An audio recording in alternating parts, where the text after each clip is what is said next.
Hello students, next topic is sonic boom. Sonic boom is an explosive noise. ये धमाकेदार एक धमाके वाली आवाज होती है caused by shock wave from aircraft. Aircraft से जब शॉक वेव निकलती हैं दैट मीन जब वो साउंड की स्पीड से ज़्यादा स्पीड पे ट्रेवल करता है तो उसमें से शॉक वेव निकलती हैं तब सोनिक बूम पैदा होता है. Flash of lightning is seen first and the sound of thunder is heard a little letter. ये कहता है जब बिजली चमकती है तो लाइट हमें पहले दिखाई देती है और साउंड हमें बाद में सुनाई देता है. एक्चुअल में दोनों चीजें एक साथ होती हैं. उसका कारण क्या है? Speed of sound in air is about 344 metre per second. अब साउंड तो एयर के अंदर चलता है 344 मीटर पर सेकंड से, लेकिन लाइट की जो स्पीड है, लाइट की स्पीड है 3 लाख किलोमीटर पर सेकंड. तो आप उसको मीटर पर सेकंड में कन्वर्ट कर सकते हैं. 3 लाख किलोमीटर पर सेकंड से लाइट चलती है तो लाइट जल्दी पहुंच जाएगी हमारे पास. ये कहता है it is due to the very high speed of light that we see, the flash of lightning. First, it is due to comparatively low speed of sound that the thunder is heard a little later. क्योंकि sound की speed कम होती है और light की speed बहुत ज्यादा होती है. Next topic is reflection of sound. जिस तरह से लाइट रिफ्लेक्ट होके जाती है एक सरफेस से, इसी तरह से साउंड भी रिफ्लेक्ट होता है. तो डेफिनेशन क्या बन जाएगी? The bouncing back of sound when it strikes a hard surface is called reflection of sound. जब किसी हार्ड सरफेस से साउंड टकराता है और टकरा के वापस बाउंस हो जाता है, इस फिनोमिना को रिफ्लेक्शन ऑफ साउंड बोलते हैं. Hard solid surface are best for reflecting sound waves. और साउंड वेव को रिफ्लेक्ट करने के लिए हार्ड या जो सॉलिड सरफेस हैं वे बेस्ट होती हैं. For example, sound is reflected well from hard surface like wall. दीवार से अच्छी तरह से रिफ्लेक्ट हो जाएगा, मेटल शीट से रिफ्लेक्ट हो जाएगा, हार्ड वुड से और क्लिफ चट्टान से रिफ्लेक्ट हो जाएगा. Soft surfaces are bad reflector. और जो सॉफ्ट सरफेस होती हैं वो बैड रिफ्लेक्टर होते हैं साउंड के, क्योंकि सॉफ्ट जो सरफेस होती हैं एब्जॉर्ब साउंड, साउंड को एब्जॉर्ब कर लेती हैं अपने अंदर, वापस जाने ही नहीं देती हैं या बहुत कम वापस जाने देती हैं. Laws of reflection of sound. अब साउंड जब रिफ्लेक्ट होता है तो किस नियम के आधार पर रिफ्लेक्ट होता है? Sound is reflected in same way as light. ये लाइट की तरह ही रिफ्लेक्ट होता है. The law of reflection of light are obeyed during reflection of a sound. जो लॉ हैं लाइट के वही साउंड के ऊपर भी लागू होते हैं. नंबर एक, incident sound wave, reflected sound wave and the normal at the point, सब एक ही प्लेन में होते हैं. नंबर दो, the angle of reflection of sound is always equal to angle of incidence of sound. Next topic is application of reflection of sound. Sound reflection की real life में क्या एप्लीकेशन है?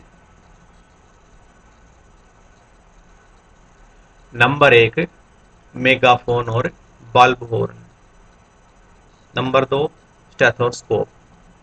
Stethoscope is a medical instrument used by doctor, या आपने देखा होगा doctor के पास, ये साउंड के रिफ्लेक्शन के ऊपर ही काम करता है. नंबर तीन, sound board.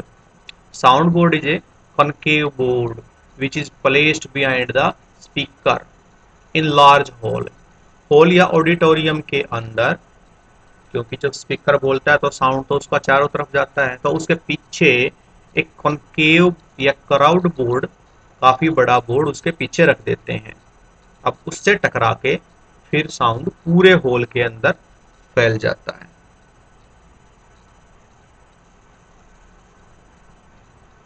Next topic is echo या साउंड का गूंजना। The repetition of sound caused by reflection of sound. The repetition caused by reflection is called an echo. Echo is simply a reflected sound. An echo is heard when sound is reflected from hard surface such as a tall brick wall, जैसे कि ईंटों की दीवार से reflect होके या Cliff से चट्टान से रिफ्लेक्ट होके आ सकता है। A soft surface tends to absorb sound, लेकिन जो सॉफ्ट सरफेस होती है वो एब्जॉर्ब करने की कोशिश करती है, तो उसमें इको प्रोड्यूस नहीं होती है। अब कैलकुलेट कैसे करें कि कितने डिस्टेंस से इको हो सकती है। Calculation of minimum distance to hear an echo. If two sounds reach our ear within an interval of 1/10 of a second, we cannot hear them. ये क्या कहता है? एक सेकंड के अगर 10वें हिस्से के अंदर दो साउंड आ जाएं तो हम उनको अलग अलग साउंड की तरह नहीं सुन सकते, हम उनकी अलग अलग पहचान नहीं कर सकते। अलग अलग पहचान कब कर सकते हैं? जब वो एक सेकंड के 10वें हिस्से से ज्यादा इंटरवल पर हमारे कान में आए।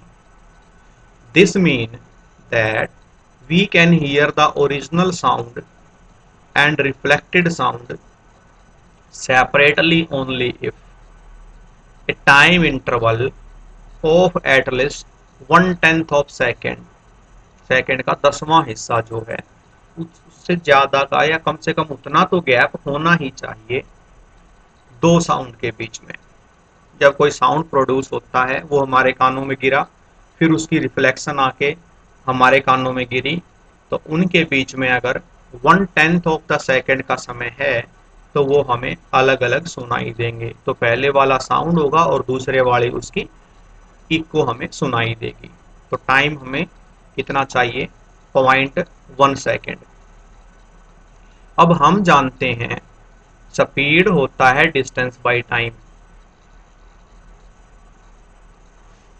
स्पीड साउंड की कितनी है? 344 metre per second.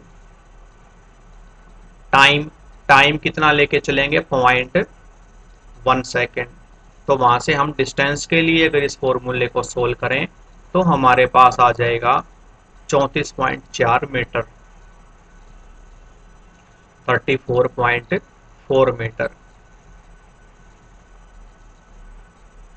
Thus the distance traveled by sound in 1/10 of the second is 34.4 metre.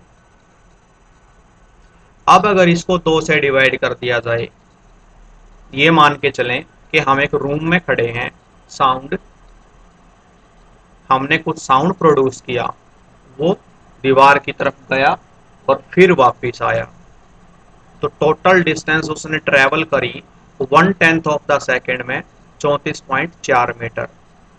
अब वो गया भी है और वापस भी आया है, तो दीवार हमसे कितना डिस्टेंस पे है? तो इसके हाफ डिस्टेंस पे हुई, तो हम इसको हाफ कर देंगे, 2 से डिवाइड कर देंगे, तो हमें मिलेगा 17.2 मीटर। यानी कि दीवार अगर हमसे 17.2 मीटर की डिस्टेंस पे है तो उससे रिफ्लेक्ट होके हमारी ही आवाज वापिस आएगी 1/10 ऑफ द सेकेंड में और हमें वो इको सुनाई देगी। तो हम लिख सकते हैं the minimum distance to hear an echo in air will change with temperature of air. लेकिन ये हमेशा ही 17.2 मीटर नहीं रहेगा। अगर टेम्परेचर में चेंज हो जाए तो फिर ये डिस्टेंस भी चेंज हो जाएगी, क्योंकि स्पीड में चेंज हो जाता है टेम्परेचर में चेंज हो जाने से। Rolling of thunder is due to multiple reflection of sound. जो गरजती है, जो गरजने की आवाज हमें बिजली जब गिरती है तो जो गरजने की आवाज आती है वो रिफ्लेक्शन ऑफ साउंड के कारण ऐसा होता है। The minimum distance to hear echo in water 75 metre. अब वाटर के अंदर जो स्पीड है वो ज्यादा है, तो उसके केस में रिफ्लेक्शन के लिए, इसको इको प्रोड्यूस होने के लिए कम से कम 75 मीटर डिस्टेंस चाहिए हमें। Next topic is reverberation.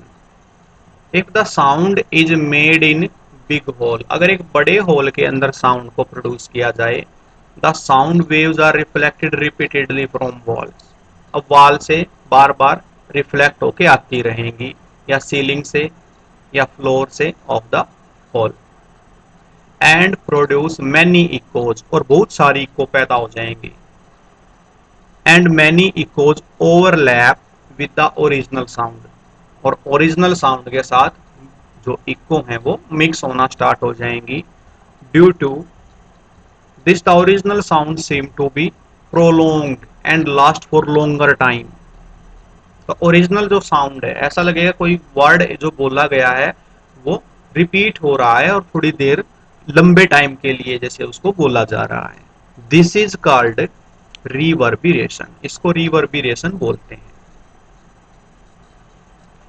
Next topic is method used for reducing reverberation. Reverberation हम तो नहीं चाहेंगे रिवर्बिरेशन हो, क्योंकि उससे हमें जो स्पीच है स्पीकर की वो अच्छे से नहीं सुनाई देगी, तो हम रिड्यूस कैसे करें रिवर्बिरेशन को। नंबर एक, panel made for sound absorbing material, sound को एब्जॉर्ब करने वाले मटेरियल के पैनल बना के हॉल की दीवारों पे लगाए जा सकते हैं, जैसा कि सिनेमा हॉल के अंदर आपने देखा होगा उसकी दीवारों पर काफी सारे पैनल लगे रहते हैं, दीवार ही ऐसे मटेरियल की बनी हुई होती है।